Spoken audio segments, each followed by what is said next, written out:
Good afternoon and welcome back to the Goon Multiplayer Spectacular. This is the third match between Sydin and Scotch. Sydin is the Fujiwara and Scotch is currently playing the Taira. As Sydin has won the last two games, he will continue in the winners round and Scotch is currently relegated, but nevertheless, we've got a great battle this evening. So, currently Scotch's army is unchanged from the last two bouts that he has. It's a good, solid army composition with some screening levy, attendants of both types, Nagi and Sword, some good bow, and of course his Naginata Warrior Monk hero. It's quite the effective fight. And on the other hand, with Sydin, he's bought the same army that he has from the last match. The 4-foot samurai that have served him so very well, and of course the Nagi Warrior Monks, which are quite powerful.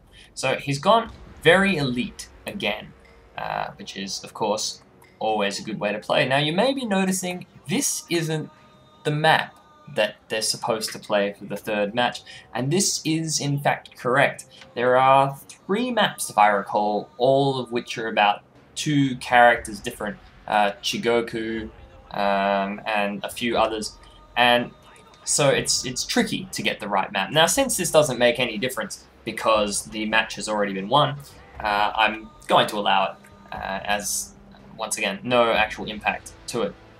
So, it's an interesting map though. It has this island, the shrine, we've never seen it, increases morale of all units, and the farmhouse, speed and stamina, and on the other side here is the workshop. So it's a 2-building island versus a 1-building island.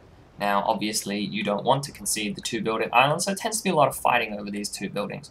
Now, Sydin's moving his forces up with very, very aggressively, which is good. He's got a large quality advantage with his troops, and so should really be trying to leverage that, try to make Scotch fight him on his terms wherever possible, because Scotch just doesn't have the quality for a grind fight.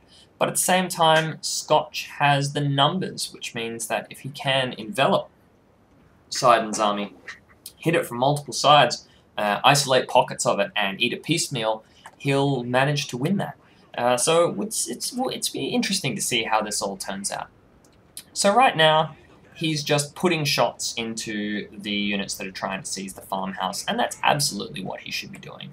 There's really no reason not to be taking free pot shots at someone who is trying to seize the objective.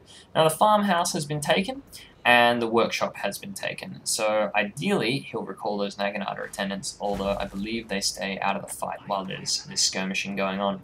So the foot samurai have been brought to the front, and as you can see, Sydin has a very large ranged advantage. His multiple foot samurai units are going to be more than a match for the lesser number of bow levy, and so they're really not going to do too much. Now, but because of the moderately high armor of Sydin's forces, Scotch is doing the right thing here just by skirmishing. These foot samurai are quite pricey, they fight very well in melee as well as shooting well, but that means that all of these kills that Sydin is getting against Scotch's bow levy really aren't going to change the outcome of the match, because he's outbowed, he's not going to be able to shoot the critical units, so whether they're in the fight or not doesn't really matter. But all the kills that will be dealt by these bow levy against Sydin's foot samurai are going to matter, because that's where the follow-up fighting is going to be.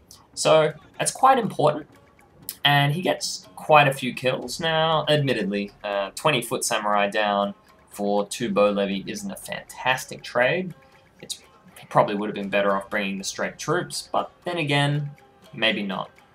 We'll see how that goes. So, Scotch is just taking my earlier advice to heart and trying to encircle his opponent so that he can bring his forces in. Now, when your opponent has the shrine, it's very, very difficult to win. The shrine is one of the better buildings. Arguably, it's the best.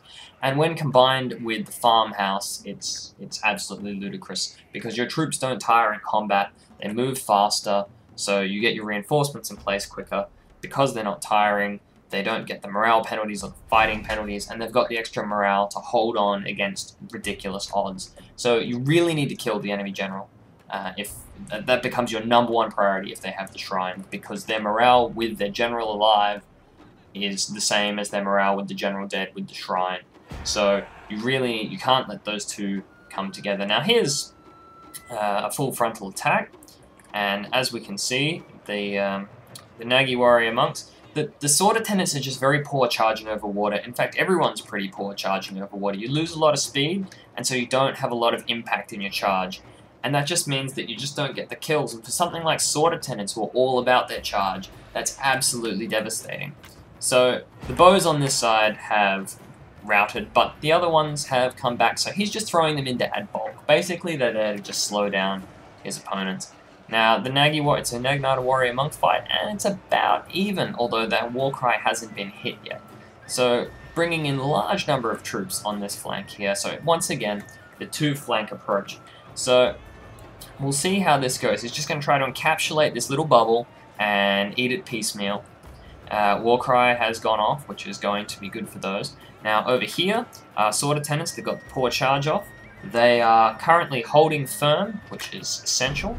The Warrior Monk hero deployed on this side, doing his thing, and the Nagi attendants against the Naginata Levy. The Levy won't hold, especially while they're Warcried, even with Rally Up. It's just not going to happen. So we've got some trading of battle here, but not a whole lot. We're looking pretty good fight. The Levy are coming good, but they're pretty dicey. Yep, there they go. The Sword Attendants. And those Warrior Monks are probably unlikely to hold around. But the Naginata Warrior Monk hero has taken a bit of a beating too. Over on this side, Sydin's Monks and Footsam are holding exceptionally well against Scotch's forces. Even though he's brought the raw numbers, they haven't been flanked, and so they're going to hold pretty well, although I don't think those monks will hold for much longer. Nevertheless, that left flank there is about to collapse, and the right here appears to be holding. The monks are once again doing amazing things, the heroes, but I don't think even they're going to hang around under this sort of punishment. So, as you can see, it's just the troops are getting exhausted, they're getting tired on Scotch's end, and they're not getting tired on Sydin's end, and this is the impact of the farmhouse, and this is, initially, people thought the farmhouse was by far the worst to get, like, don't bother with it, but it actually has, because of the combat effect, it has like a Doppler morale impact, because you don't lose your melee attack or defense when you're not tired, and so your unit is winning more than your starts winning more, which boosts your morale and reduces your opponent's morale, in addition to the fact that you don't get the morale penalty for being tired, so it's like a double morale boost. So that can really make all the difference. This right flank here just couldn't grind it out. It's very, very hard to grind through Tetsubo Warrior Monks, and once again, this flank over here, collapsing, and while there are some rallying, it would be very, very hard for Scotch to come back from here. His general is taken in. He could really have used those Naginata attendants all the way over here. They really could have been instrumental. An extra 100 troops on this side would have meant that that would have collapsed, could have led his forces brought up back here, put pressure on the general, or at least captured the farmhouse back, and possibly swept through, because he's holding quite well in this side, on this left flank. That's just gone. But he really needs it. See, now he's remembered that he has them, but it's just too little too late. Nevertheless, it was a particularly good attack, but it's just really difficult to use units like Sword Attendants and Nodachis in Vanilla Shogun 2. Attacking over water just is not particularly effective because of the sheer amount of charge that you lose with the lack of impact in your charge. And for units that are all about the charge, like Sword Attendants, you just can't afford that to happen. Instead, if you're going to attack across water, you want to attack with something like your Naginata Attendants, who are reasonably heavily armored, and so will be able to take the extra arrows that are soaked. You want them to hit the front line. They've got the rapid advance to get across the water quickly and engage the enemy. Instead, you bring your sword attendants around, you get them onto dry land, you form them up, and you do a rear charge with them. Banzai, if you've got the numbers advantage, like Scotch had, and that just should collapse basically any elite unit, because they just don't have, even the elite units will crumple, and you'll often kill about 30 to 40 men in the charge. Now, if it's a Levy unit, that's okay. If it's a Foot Samurai unit or a Warrior Monk unit, that's spectacular. So it really is all about being able to get that little bit of extra positioning. Regardless, it was a fantastic match. Both players played really well, and I'm glad to see that the quality of play that I thought I was going to see is there for this competition. Thanks for watching, everyone, and I hope you enjoyed it.